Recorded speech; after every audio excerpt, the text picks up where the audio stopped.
네, 반갑습니다. 더바른 TV의 김창입니다. 오늘은 역세권이 무엇이고 또 환지가 무엇인지에 대해서 한번 공부하는 시간을 갖도록 하겠습니다. 토지를 투자하게 되면 야, 내 땅이 환지가 돼서 정말 좋아. 뭐 이런 경우가 있고요. 나 투자 잘못했어. 왜? 그러면 내 땅 수용돼서 얼마 안 나왔어. 뭐 이런 경우를 보게 됩니다. 그래서 환지가 어떤 부분인지 상당히 이제 중요한 부분입니다. 토지 투자할 때는. 그리고 역세권에 투자를 많이 하시는데 역세권은 어떻게 투자가 이루어져야 되는지 그리고 어떻게 투자해야만 바람직한 투자가 되는지 그 부분에 대해서 한번 짚어보도록 하겠습니다.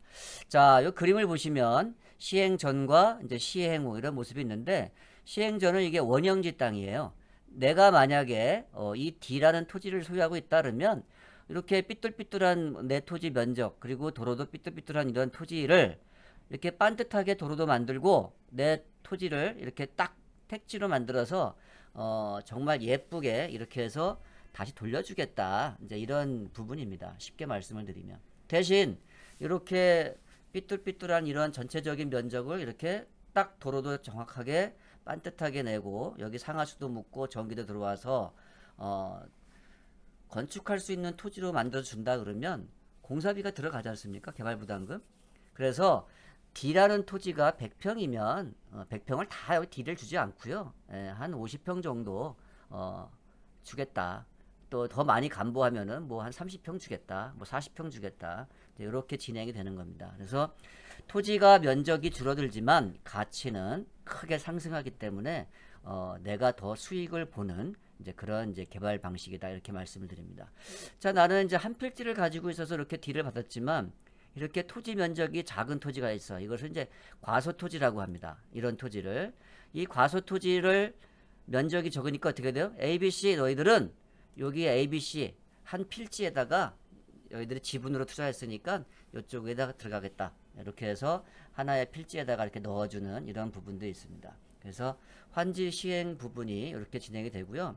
그 다음에 이 환지되는 이 개발 면적에 전체적으로 도로 내야 되고 상하수도 묻고 요 채비지 들어가야 되고 공원도 만들어야 되고 또 관공서도 만들어야 되기 때문에 이런 부분에 대해서는 감보한다 이렇게 말씀을 드립니다.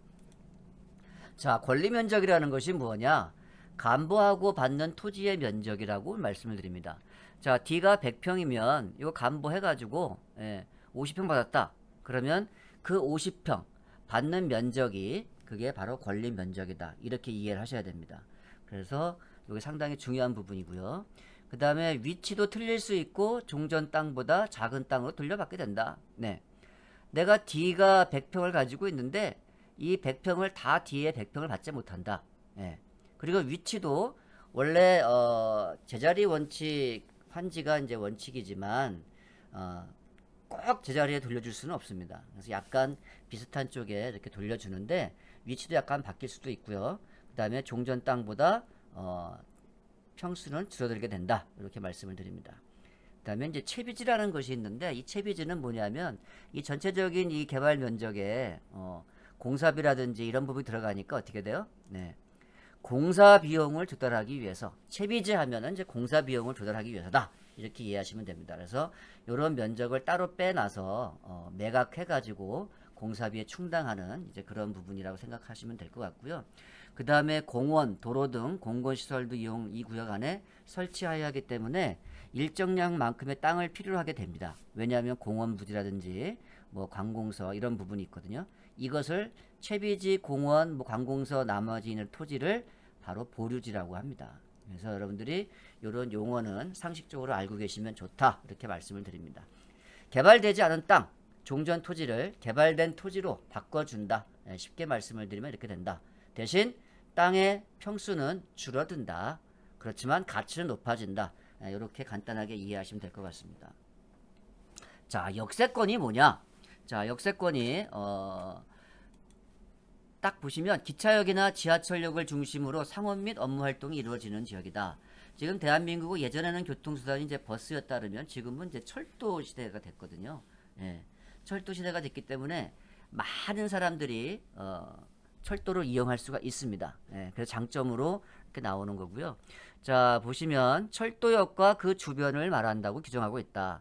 역세권의 범위는 일반적으로 도보 10분 이내의 거리나 철도역을 중심으로 반경 500m를 역세권이라고 한다.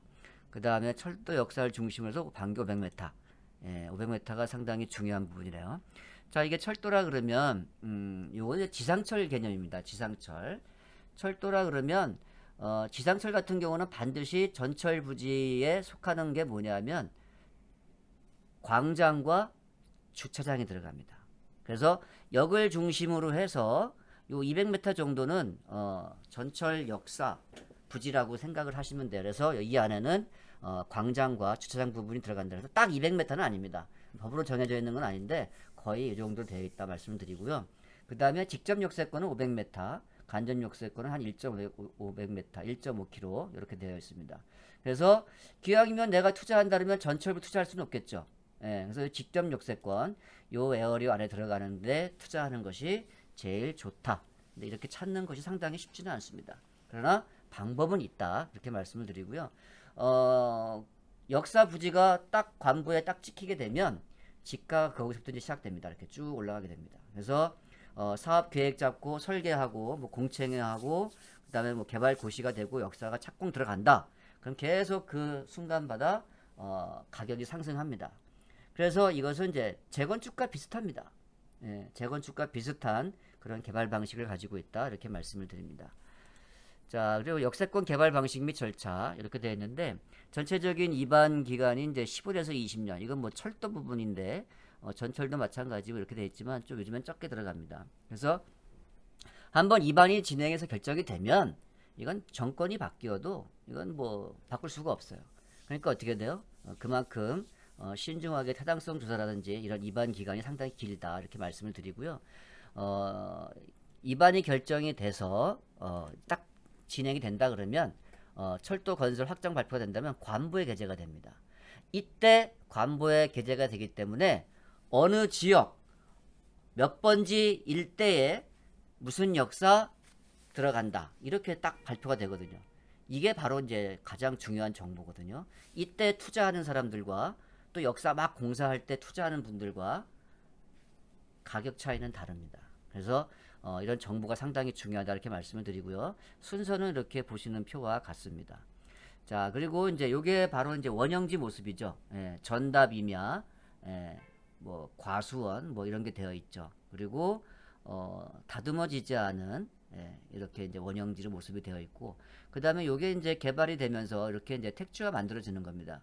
이렇게 이제 공사를 진행하고 마지막으로 이제 도시가 완성이 돼서 이제 건축을 이제 하게 됐죠. 이렇게 건축을 하게 되면 이제 도시가 완성이 돼 가는 겁니다. 그래서 이 원형지에서부터 도시 완성대까지 토지를 계속 가지고 있으면 이게 이제 계속 이제 땅값은 이제 상승하게 되는 거거든요.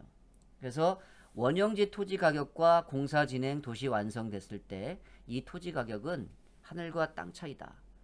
그래서 내가 어느 때 투자하는 것이 바람직한지 그런 부분도 한번 생각해 보시는 것도 좋다. 이렇게 말씀을 드리고요.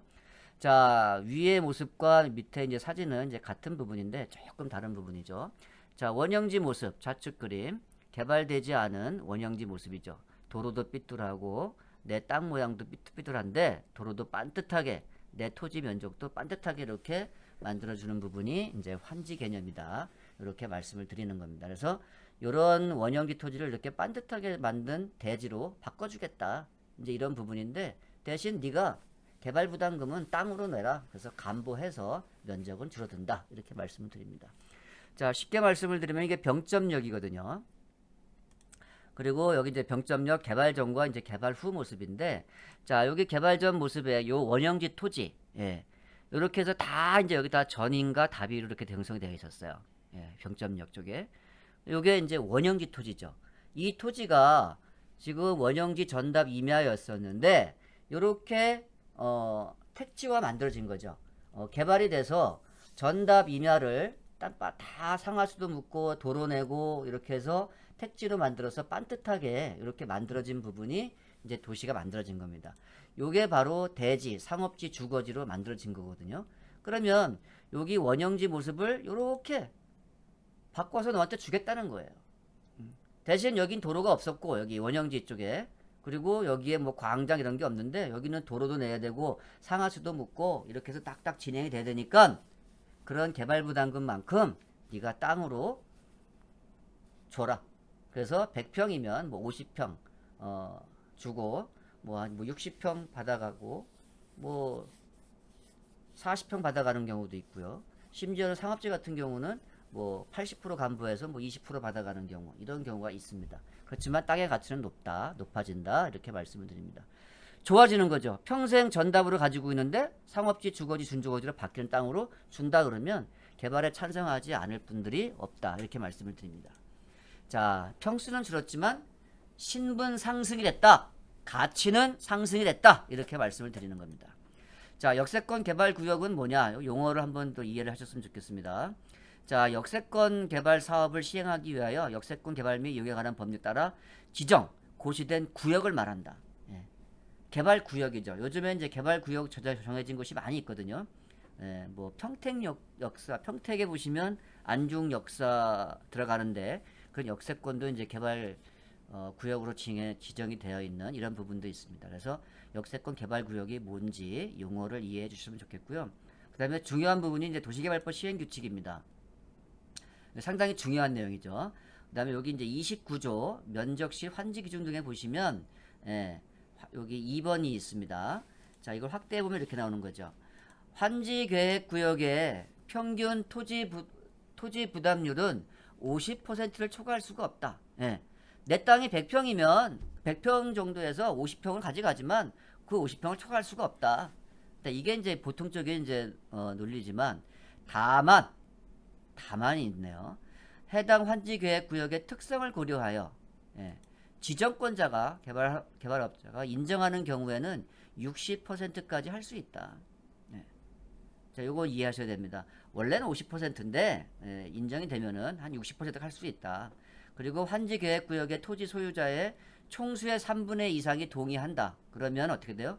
60% 이상도 초과해 정할 수 있다. 이 부분이 상당히 중요합니다.